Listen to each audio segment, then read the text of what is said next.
Recording in progress. I was about to say this is the southernmost interview I've done, but I guess that's not true because I had an interview with from Brazil, southernmost in the States, anyways. Right Worship Brother Rhit Moore, Grand Orator for the Grand Lodge of Texas. Welcome. Thank you. Glad to be here. So this is an interview I've been excited about doing. It had been my intention, and I believe I got in touch with you to travel to Texas a couple months ago now, or last month, I guess, for the Grand Master's homecoming, but they locked us all down here in Ontario. So I decided to put that trip on hold. But still,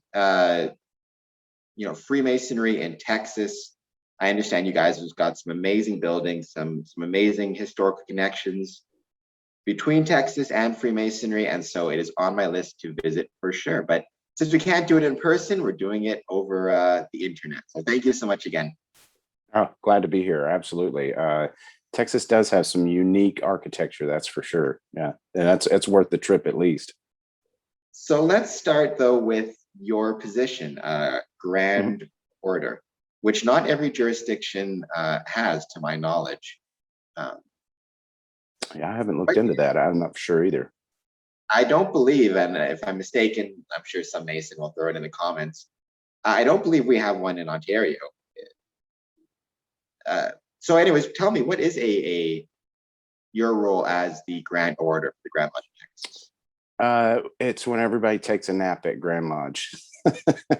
No, I'm just joking. It originally, because it dates way back in our jurisdiction.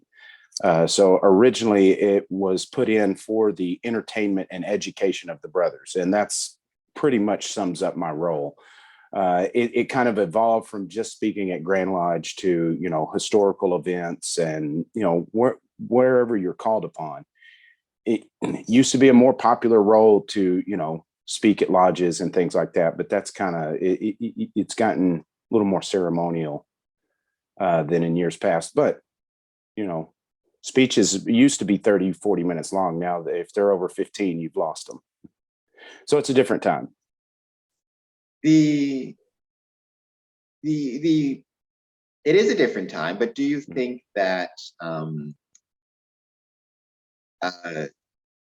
should we, whether you have a Grand Orator or not, do you think Masonic jurisdictions should perhaps be looking at involving more educational presentations in the lodges, or just having more time designated to lectures and historical presentations and speeches on the craft?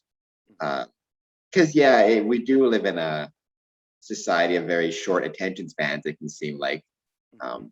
But maybe, Freemasonry is one of those places where perhaps we can start to increase our use of time and, spend a little bit more time talking about history and education in the craft. No, absolutely. Because, my job as Grand Orator, 90% of the time I'm speaking to the public, more non-Masons than Masons, Masons and their family, like at the Masonic picnic. So it's different there. That's where it's got to be short and sweet. In Masonry, if it's a good topic and well researched and well put together, you can hold attention for a lot longer than 15 minutes in a Masonic lodge with the brethren if the education's quality. I think we kind of got too much into here, let's read the short talk bulletin or something that are great, but I don't think they were meant for educational presentations that kind of captivate like what we need in our Masonic lodges now. And luckily, that's not really my forte. As Grand Orator, while I do bring some educational stuff, it's kind of more of a motivational entertainment, at least the way I take it, so while I've got to be historically accurate as well, he's got to kind of tie together and be entertaining, because it's more for the public than for the Mason. So not to put you on the spot, because this is one of those very broad topics, I suppose. as somebody who has never had the chance to visit Texas, either for Masonry or any other reason, tell me a bit about Freemasonry in Texas. I know, for example, you guys have connections to the Alamo, which I thought was really cool. Oh my Freemasons have gosh. connections to the Alamo, but just Mhm. in general, I know there's just I've heard of some amazing Masonic architecture, some amazing Masonic lodges. So just the connections between Freemasonry and Texas, and also kind of the state of Freemasonry in Texas as of 2021. Now you said Alamo, so I got to grab my soapbox. No, we're very, very lucky here in Texas because Masonry is very intertwined with the history and the formation of Texas. So, like every year at the Alamo, we get a spot to do a little celebration for those brothers that were a part of it. Right there at the Alamo, used to open up lodge inside the Alamo, and the state's very embracing of that. We do tributes at the San Jacinto battle where Texas won her independence. We're very, very lucky to be in a state that has a rich history that Freemasonry is so intertwined with, and that's still alive and well today. So that's a real treat for sure on that part of it, because yeah, the Alamo is a very big part of our culture as Masons here in Texas for sure. And the architecture from some of the smaller buildings that guys have really taken good care of to the bigger ones like our Grand Lodge. I mean, if you come to Texas to look at Masonic architecture, that's stop one for sure. I mean, it's just absolutely gorgeous. The outside has the pillars that are modeled after King Solomon's pillars. And one of our past Grand Masters apparently figured out the size of a cubit. So they're supposed to be exact replicas as height and width and all that kind of stuff. It's really breathtaking, even if it wasn't. But there's, the Scottish Rite Cathedral there in San Antonio that is breathtaking as well. That's probably stop two. There's a great one in Fort Worth. There's a great one in Dallas. I mean, really and truly, any major city, you're going to get lucky and see something awesome. And typically pretty old as well, because there's some old Masonic lodges still in use. One thing that you might not be beyond the idea of Masonry itself. One thing that perhaps Texas Freemasons and Ontario Freemasons can commiserate on that other jurisdictions not so much is, just especially in Ontario and I understand Texas, the size of our jurisdictions and just the logistics of the travel. I'm thinking here in Ontario, especially some of your northern jurisdictions, to get from one lodge to the next, it's a 2-3 hour drive in some cases. Mm-hmm. And then to get to, Grand Lodge, Toronto from say Kenora, you're looking at 8-9 hours driving. Yeah. But I know that, Texas is also you're the biggest state in the continental US, right? Not counting Alaska? Or does California? No. We're smidge bigger than California. So just and as somebody who is part of the Grand Lodge, part of whose job is to, present on Freemasonry in the state, just talk a bit about the travel that a Grand Master has to go through at Grand Lodge offices, just getting to all these different Masonic events, throughout the very big and expansive state of Texas.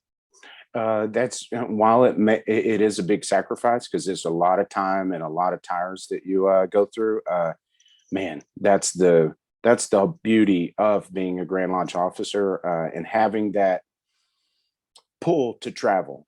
Because of course, work and family comes first, but you seem to find a way to make it happen. And I've traveled all over the state this year as Grand Orator, just having a blast and going through the back roads, seeing sights, because from one end of Texas to the other is completely different. West Texas and East Texas are like two different, completely two different states. Same thing, North and South. So it's just a blast. You might be eating on the coast at one point, visiting the guys down in the Galveston and Corpus area, or you might be in the desert, you know, out there in West Texas. You never know. And the cool thing about that is too, everybody kind of has their culture. While we're all Texans, there is a difference between an East Texas boy and a North Texas boy. And it's a lot of fun to fellowship with all those different cultures of Texas. Anything in the last, in your time as Grand Orator, in the last little while that stands out? Any trips that you know, stand out in your mind for something special, whether it could be, you know, specifically Masonic, or even just, you know, a place that you visited that you never visited before, stuff like that. So, I mean, right off the top of the list, I got to speak on the grounds of the Alamo. I got to speak at the grave of the massacre of Goliad, and on the monument of San Jacinto, on the steps of that, which is sacred ground for all Texans. That was, I'm sometimes getting a little bit of goosebumps thinking about it, because it was a tremendous honor. But the one at the top of the list so far, I came in to contact with a letter that a brother wrote in World War I about a battle that they were fighting over there in France. And it was a particularly bad battle on Mount Blanc, and a lot of men were killed. A lot of Texas Masons were killed. Well, he performed Masonic rites right there on the battlefield. And he wrote a letter back to his lodge about doing this. And he couldn't name any names of who they were doing it for and all this kind of stuff. Well, pardon me, we've researched that letter and found out who the guy was they were performing Masonic rites on. And it was from a lodge in San Antonio that happens to still be at work. So we took that letter back because it is one of the best testimonies of Freemasonry, hands down. We took that letter back, read it to the brothers at that lodge, and had a great time of bringing that letter home to that brother's home lodge that received Masonic rites in World War I. I mean, it's over 100 years old, and it will send shivers down your spine. It's beautiful. But that's at the top of the list. Is that letter still floating around? Like, did it get scanned or put up online anywhere? Yeah, so it's it's from the brothers at Hillsboro 196. And they had it in their records for a long time and rediscovered it, you know, going through their records. And they're proud of it, and they've shared it quite a bit. And they gave it to a brother as a gift for him visiting, and he gave a bunch of his coins to them. So they didn't have anything to give back to him, but he gave out like 30 Masonic coins. So they gave him a copy of this letter. And then 5 years passed, and that's when he showed it to me. And I was like, well, guess what? I'm taking that around the state. So the end result will be that it will probably be published in our magazine, Texas Masons Magazine, if it doesn't end up being as a research paper for me or somebody, because it's such a beautiful story. But yes, it will be. Right now, I'm taking it on tour, if you will. I've gone to Houston twice and done it. I've done it a total of 14 times where I read it in lodge to the brothers, you know, and it's very moving. I haven't left a lodge that didn't say it was one of the best testimonies. You know, so that's an interesting topic you bring up, and I don't know if based on your research and the history of Freemasonry in Texas, you know, the biggest kind of boom periods for Freemasonry in Ontario and in Canada, you know, was after World War I and after World War II, 1920s and 1950s, and a large percentage of that growth came from returning veterans. It's actually, I always bring up the story. I'm missing my legs. I use a wheelchair. You know, the reason I'm able to be a Mason in Ontario is because originally, to be a Mason, you had to be a quote unquote full man, is how they described it. You had to have all your limbs. Yeah. And then due to the number of veterans who were applying to join the craft, returning veterans who were missing limbs, Grand Lodge obviously recognized, you know, these guys went over and fought for Canada, fought for freedom. we can't be now denying them entry into lodge because while fighting they lost a limb in battle. So Yeah. they changed that specific rule, and 100 years later I show up, so I'm sure they regret it now, but at the time What? That's uh, great. so you brought up soldiers fighting in the First World War for Masons. Did you guys in Texas find the same thing, that you had a lot of returning veterans, and were those your kind of big boom periods as well, the 20s and 50s? Yes. Which in fact, Brent Morris from Baltimore, he did some interesting research on that. And while the whole United States saw quite a bit of boom, Texas in particular did, because it's kind of a military culture down here. A lot of folks go through the military because it's family heritage. Grandpa's grandpa was in the Army or Marines, whatever it may have been. It's a big culture. So yeah, we saw that boom more than most. And I have a kind of an armchair theory about that, because especially in World War I, when the biggest boom was, those guys coming out of that war, of course, war is not easy on the mind, but they had experienced a level of brotherhood that you can't find anywhere else, and the closest thing that you get in their time was Freemasonry, because while a lot of them do police force, whatever it may be that they join, there's a lot more avenues for that brotherhood, where back then it was Freemasonry or farming, I guess, you know what I mean? So there was a big draw for military men to that fraternity, not just because of the lessons, but because of the bonds that you get that they miss, and you never experience again. I mean, I can't imagine the bonds you get in a foxhole when bombs are going off around you.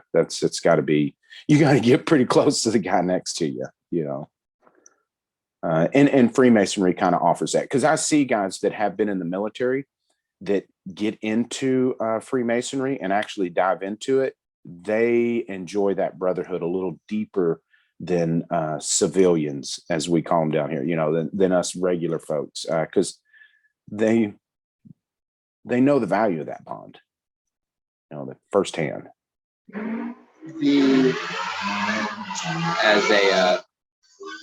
As a motorcycle goes revving by me, the bonds, how much of what I'm about to say is actually the case versus how much is kind of media, and you're not getting always a clearest picture. But it seems like if ever there was a time that Canadian, American, just society in general seems to be fracturing, if ever there was a time, it seems like it's kind of Freemasons' time to shine would be now, when you have so many fractures kind of appearing along all different types of lines in society. Mm-hmm. If ever there was a time for Freemasonry, because just like you said, I think there are different groups and organizations that encourage brotherhood and encourage kind of togetherness and community Mm-hmm. spirit. It seems like Freemasonry has the strongest history and heritage of that, and so it just seems like, I guess my question is, do you think kind of at least in Ontario, membership numbers are dropping in the craft. Lodges aren't filling up the space like they used to. Mm-hmm. Do you think that is kind of a symptom of kind of what we're seeing in society in general, kind of the divisions, or do you think that in a sense it's the cause? Like if Freemasonry were to grow stronger, you would see a reduction in these divisions in society? Oh, 100%. Yeah. And I think if you look at any time in Freemasonry when it was booming, doing good, by membership standards, by numbers, they were always filling a void in society, whether it be, insurance or, helping you out when you're in need kind of thing, because Oddfellows did the same thing. They were huge here in America. we were filling a void in society that now our government fills a lot of that void. And what guys are looking for today is that real connection. Because when you see men that travel, and Freemasonry promotes that, and you see different cultures, even with it's within the state, if not without the state, you start, those walls start coming down just naturally. You start educating yourself about how things are different in the world and how much gray there is mixed into all of this stuff that goes on, that it just naturally goes away. And that's what I love about Freemasonry, is it promotes that, because when I travel, especially across the state, it's mostly Freemasonry. But when I do travel, just me and my wife doing something out of state or whatever, I'm probably going to stop at a Masonic lodge and take a picture in front of it, or something silly like that, that does start breaking down those walls of, that borders can put up. And we can so easily get lost in the media hype. Freemasonry it teaches you to think far outside of that, if you experience the things it's promoting you to experience, because that's kind of the key thing to it all, is the experiences Freemasonry promotes, whether it's helping raise a brother in a degree or teaching them the work or traveling. All of those things are going to break down those walls, because when you get to know other people on a personal level, it's just hard not to like them. That's the bottom line. Yeah, and the traveling aspect, going back to that, that's always my advice to a new Mason. You got to, it's easy to be lazy, but don't be lazy. The chance to travel, if you're not taking advantage of that as much as you can, your Masonic career is going to be so much less full and so much less.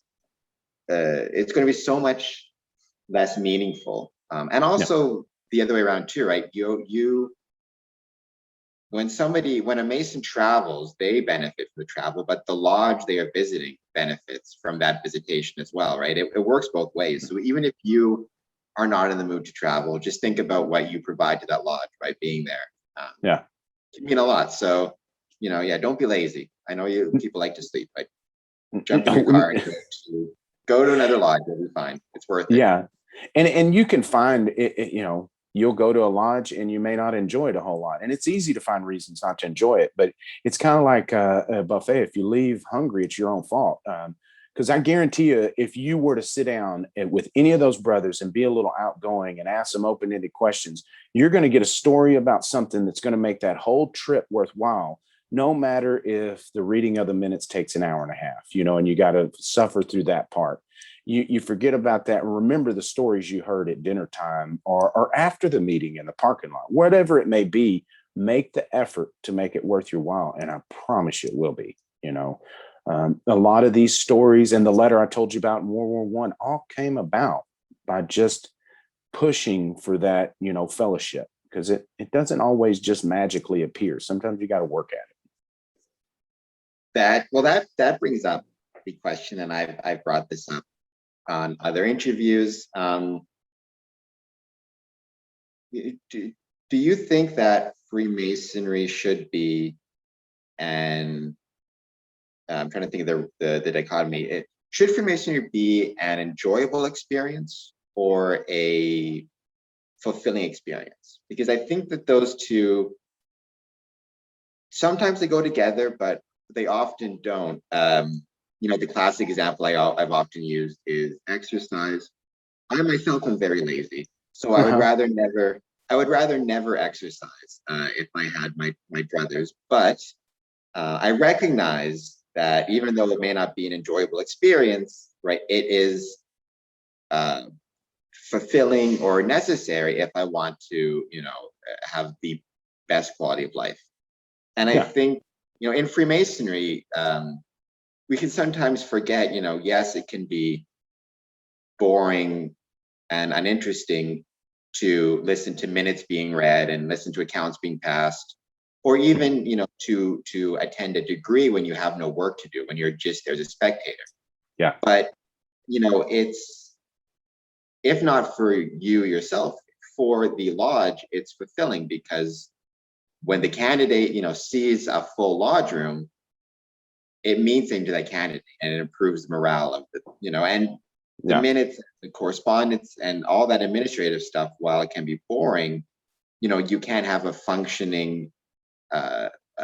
a functioning organization of any kind without that administrative stuff. Like, it's necessary. And that means also, as even if you are not the secretary, and paying attention to those things means that when you are in those roles of administration or leadership, you know what's going on. So I Yeah. just think it's you use the phrase, right? It's about putting in the work, right? That work isn't always going to be fun, and that's okay. It doesn't always have to be fun. It can sometimes be boring, but necessary for the growth of the craft as a whole. Yeah. No, the thing about the work is, to me, that's where a big part of the secret is. And when you dive into those quarries and you put in that work, there's going to be a special blossom or bloom of whatever event or whatever degree that's going to crescendo into, that's going to be special for you. And you can't articulate that to other Masons. It's like I hear a lot of the times, well, I'm not a ritualist. I can't memorize all that. Well, I couldn't memorize all that. And I didn't consider myself a ritualist either. But there was a time where I put in the work and I saw the gleam in the candidate's eyes that was like life-changing for that man. And I was right there as a part of it because of the work I put in before, that I was a part of that moment. And it was no doubt in my mind that that was a profound, initiation for him. And I was, well, I'm a ritualist now. If this is what you get out of this, if this is master's wages, I want more of this stuff. And it's the same thing if it's not doing things like, we followed Ezekiel Bates' lead and did the Masonicon thing here in Texas Masonicon. And let me tell you what, it's a lot of hard work putting that together, a lot of anxious hours. Are we going to sell tickets? Is there going to be a hiccup getting somebody here? A lot of moving parts that came together in such a way, and there was so much fellowship and education going on, that there was a special moment for us guys that put it together that was like, wow, we took part in this. So now I'm a ritualist as well as planning special events like that. I want to be a part of it because the work that you put in gives you that special bloom that the other guys that, while they enjoy it and they're having profound moments, it's not the same as helping construct that moment. There's a special bloom, if you will, for those guys that put in the work. Is there I was just wondering, Texas is a border state with Mexico. Windsor is right on the border with Detroit, so there's a lot of visitation back and forth. Is there a fair amount of visitation that happens between Freemasons in Texas and Freemasons in Mexico? And do you find a lot of travel back and forth and visitations between the two countries, I guess? Yeah, I think it happens a lot more, very quietly. Like I know a couple of Masons there on the border, that there's a lot of like shrine, especially when children get hurt in Mexico, like for the burn center and stuff. There's a lot of back and forth there, a lot of great work that takes place and things like that. But I think it happens a little more quietly than, on a vast public scale, because I hear about it all the time in border towns, but it's so far for others. You know what I mean? Texas being such a vast state. Now, our Grand Lodges have done some things, in the past together, showing the solidarity that we have with those jurisdictions and things like that. But it is something that, for all of our border states, for that matter, that I wished we did more together. But that you start shrinking that in. I wish we did more with the lodges in the temple that I meet. You know what I mean? I wish, and it grows out all the way to that level. And there's only so much we can do right now. But I think we're getting there because a lot of things have changed the 16 years I've been in this fraternity. What got you into the fraternity 16 years ago now? Did you have family connections to the craft, or was it just something you had always been interested in yourself? No, no, I had no interest, and I had a lot of family members that were in the craft. Great grandfather, great great grandfather, grandfather, and my dad. Well, my cousin joined first, and he joined 4 or 5 years, maybe 6 years before me. Then my dad joined about 2 or 3 years later, and he was like, "Son, you're gonna love this." And I was like, I don't know, Dad. I don't have time. He's like, "I'm gonna pay for it. You just come on up." I was like, "Okay." I had no idea what I was getting into. There's pictures of me from my fellow craft, which, I don't know why I freely admit this, but I was in shorts. That's how far I was realizing from what I was getting into. But it wasn't something I immediately fell in love with. There were some issues the craft had back in that time that just really turned me off. But I since found out how interwoven it was with the men in my family that I looked up to. And my dad, he became worshipful master of our lodge, Fort Worth 148, and he appointed me junior steward, and it just something drew me back. So I took on that responsibility as cooking for lodge. The very first meal, I burnt spaghetti. Don't ask me how you do that. It's hard work to burn spaghetti, but I did it, and they forgave me. So I was like, I like these guys. They're all right. And it stuck. I just dug in ever since. And moving from the past to the future, what is on the agenda for yourself? Is the Grand Orator, is it like a 1-year term, 2-year term, or do you remain in it at kind of the pleasure of the Grand Master? And also, in your mother lodge and your lodges, I understand you, if I recall correctly from the Book of Faces, you're just out of the East now. No, no, no. It's been a minute for me. Actually, a 10-year anniversary for me. That was 2010, 2011. So, okay, so then, yeah, I was, no, hell, that's been a minute ago too. I was DDGM in 2016. So yeah, it's been a minute. I've been a has-been for a little while. I think Grand Order sounds like you're a still am as opposed to a has been. I am now. Yes. There you go. So is your term coming up, or will you be remaining in that position? Just kind of what's on the radar. No, it's a 1-year position, or it's appointed position. But it is traditionally a 1 year. Every grandmaster appoints a new grand order, mostly because they still want to hear the same guy 2 years in a row. But I've still got 6 months, and I'm squeezing every ounce of it out of it that I can. Like the first part of the year, we do a bunch of historical events that I was speaking at almost back to back.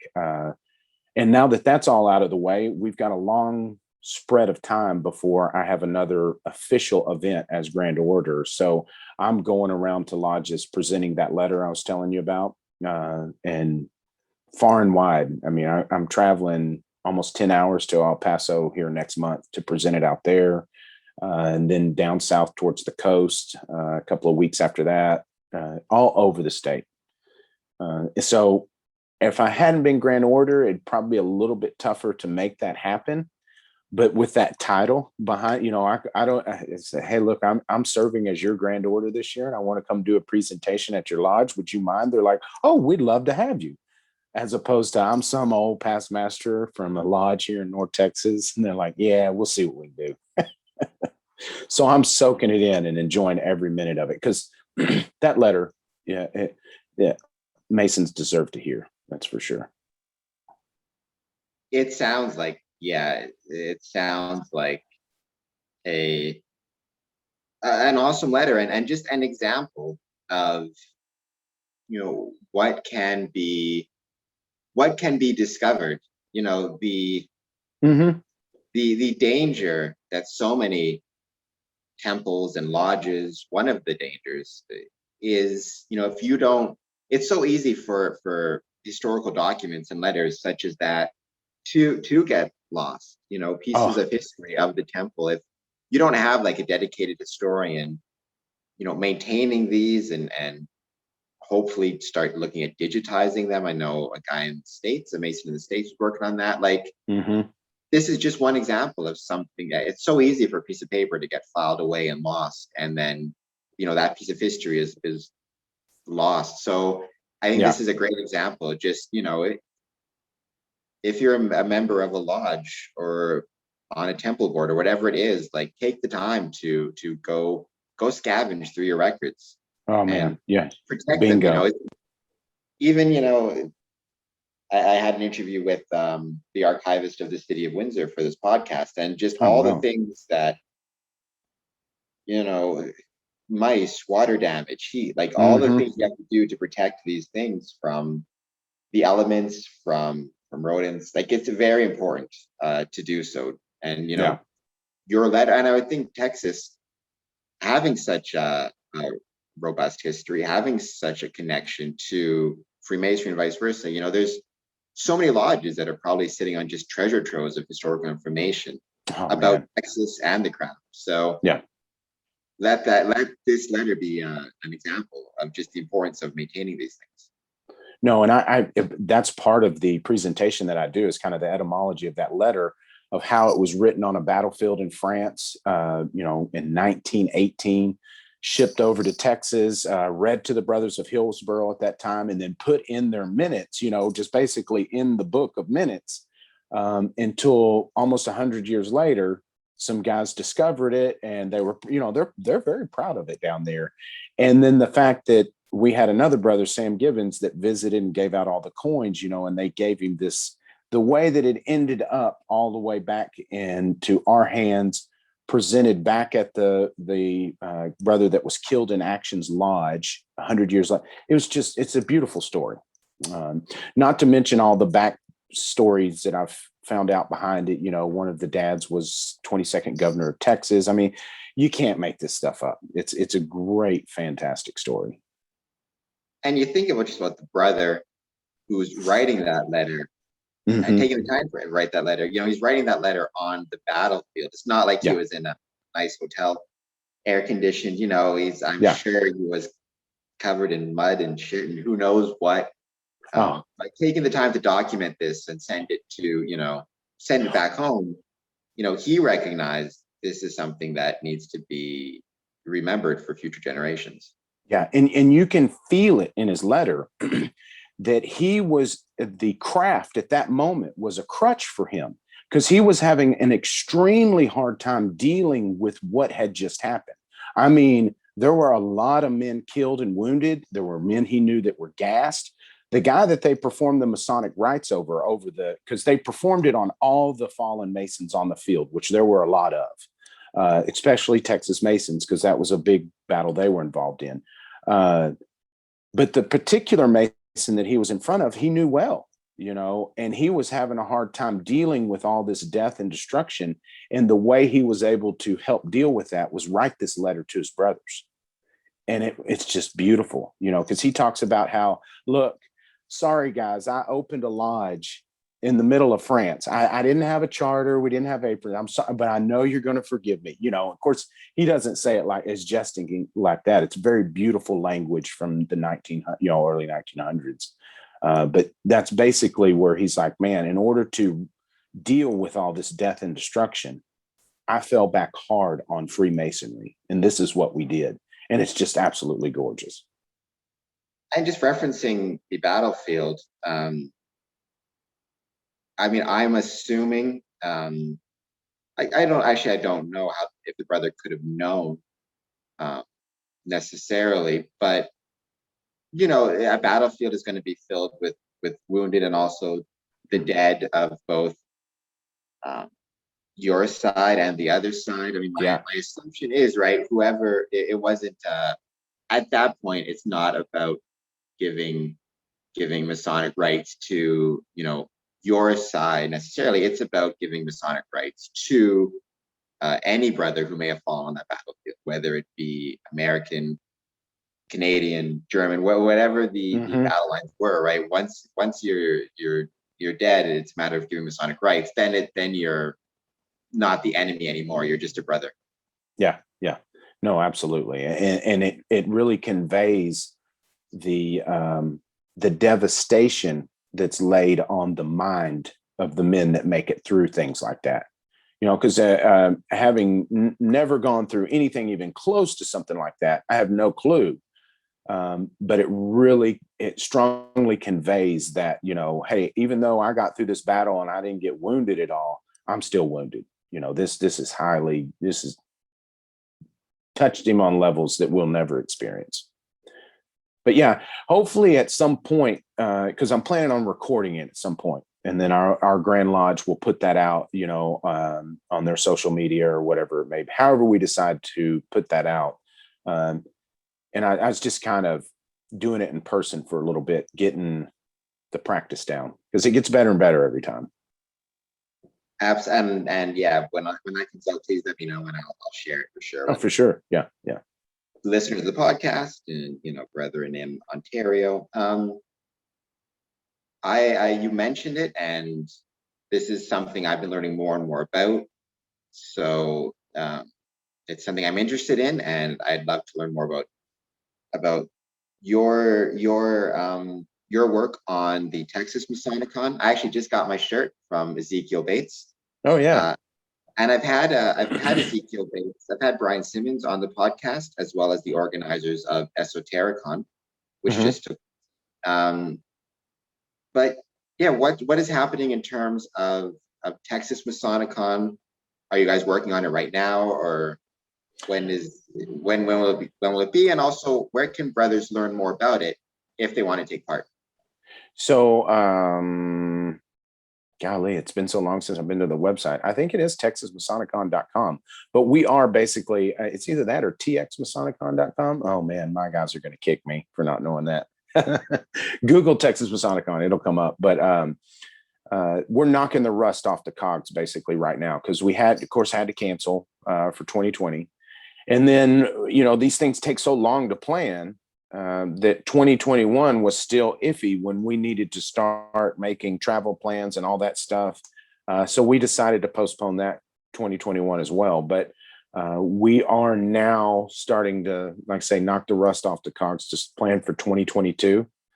And that will, more than likely be around the same time. We're planning around the other conferences and things like that. It's been great because we're all in communication now to where we don't overlap. We help promote each other's stuff and that kind of thing, because it's something that needed to happen a long time ago. And I'm glad Ezekiel Bates broke that seal, because it seems to be catching on, whether it's a Masonicon event on that size, or if it's just lodges holding some kind of extra activity outside a stated meeting that's educational and fellowship. It's catching on a lot more.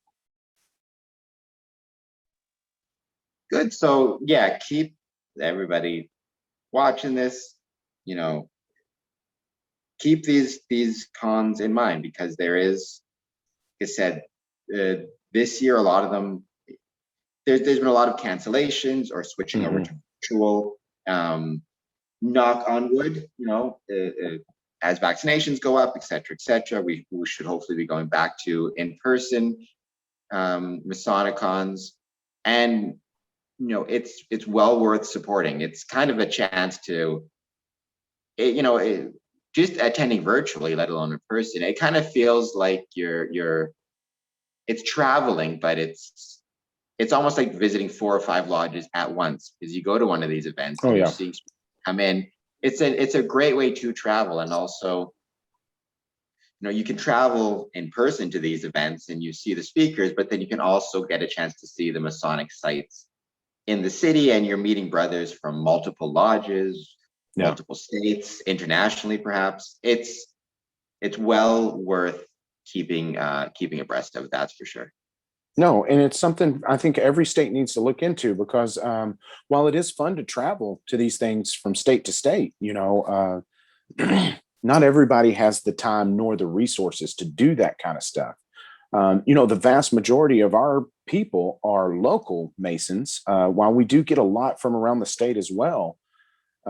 There's even been like a South Texas Masonicon that popped up, because this is a big state, so don't think your state's too small for one.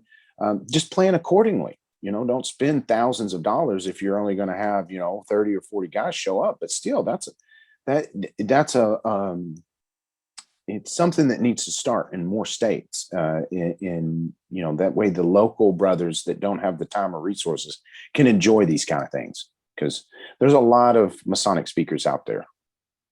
30 to 40 is not a bad attendance at all for a smaller state. I mean, that would be fine, and Yeah. you get some of those states like well, I know MasonicCon is happening in New Hampshire next year, but you look at some of those states along the coast, I mean, they're all just so tiny that you can have, it would be easy to, bring in brothers from like Massachusetts and just all over New England type of thing, right? It's yeah, so no, and nothing wrong with 30. I hate mentioning attendance, because that really truly that shouldn't be the gauge of a successful conference. And of course, if you got to make a certain amount of money because you're budgeting, there is some success gauging there. But really, to me, the success is gauged off of how did the attendees feel after they left? How did that event go off? And if they're wanting more, that thing's going to grow. That's a good question for us to kind of leave with. How would you define success in Masonic terms? What would you say makes a successful lodge meeting, makes a successful lodge, a successful district? Just what would you say is some of the key factors to defining success in Masonic terms? Oh man, that's a tough one, because really and truly, it's going to be it's going to be brothers that enjoy the work, that don't mind getting their hands dirty. That you see that they respect each other's time. Things are planned out well. They're executed well. There's practice that's gone into it. Because success for me has never been about numbers. We do a lot of educational programs at my lodge that sometimes there's the speaker and 4, maybe 3 other guys. And typically those are the best nights. Those are the ones that are most memorable to me, where things start opening up. So success for me is what product you're putting out on the other end. If we're putting out one good man a year, taking a good man and making him better, and putting out a better product of one a year, to me, that's better than just having 10 guys there keeping the lodge open, not getting any better. So it's really a gauge of the end product of what we're spitting out. Are the Masons that we're raising wanting to become officers and leaders in our craft? Are they just wanting to float along and come up to stated meeting and eat a meal and go? Are we motivating them to do more? And if not, to me, something's not working right. We're doing something wrong if we don't have men trying to be better, and not being told what to do. They're just men that are able to do it, because that's the type of guy Masons attract. We don't ask you to be one. You got to ask us. So we're looking for that self-starter. That is a very good definition of success, for sure. With that, I very much enjoyed this interview. I would consider it a success. Great chat, great opportunity to speak to somebody from a Masonic jurisdiction. I've yet to attend, but very much would like to, and hope to soon. Yeah. Holler at us. Fort Worth is awesome too. You can come see us down here. Holler at us. I said Fort Worth is awesome as well. You can come see us down here in Cowtown. I would love to. I would love to, for sure. And the same goes the other way. If you ever find yourself traveling way up north, come swing by Canada. My jurisdiction is scary. Just give them my name at the border. I'll let you through. I'm in Windsor, man. So I'm right next to Detroit, where like a hop and a skip. Oh yeah. And Detroit's got a beautiful Masonic temple I need to go see too. That'd be a double whammy. Yeah. The Detroit Masonic Temple is amazing. I had Rob Moore on; he's the chief docent there. Detroit Masonic Temple is such an amazing building, both Masonically and just in terms of the city itself. I mean, the Beatles, Phantom of the Opera, like so many acts have been through there, performed there. Wow. You would hear all the time, even people in Windsor, back when crossing the border, was possible. I'm going to the Masonic for a concert, going to the Masonic for an opera, and they wouldn't even necessarily recognize that it was a Masonic temple. To them, the Masonic was just a title of a concert hall. The idea that it's an active Masonic temple where, those Freemasons meet, a lot of them didn't even realize it. So it's just such an important part of the city of Detroit, the state of Michigan, and of the Grand Lodge. It kind of intercepts all three. No, I got to get up there for sure. I've enjoyed it thoroughly as well, Cameron. Take a tour. It's an amazing spot. And speaking of that, I'll mention, we offer tours of the Windsor Masonic Temple once things open up again, and we offer virtual tours as well. If you like the video, like, comment, subscribe, all that good stuff, Patreon, all the words you're supposed to say. The audio is on Spotify, Podbean, all those locations. And Right Worshipful Sir, thank you so much for your time. I really appreciated it. Thank you, brother.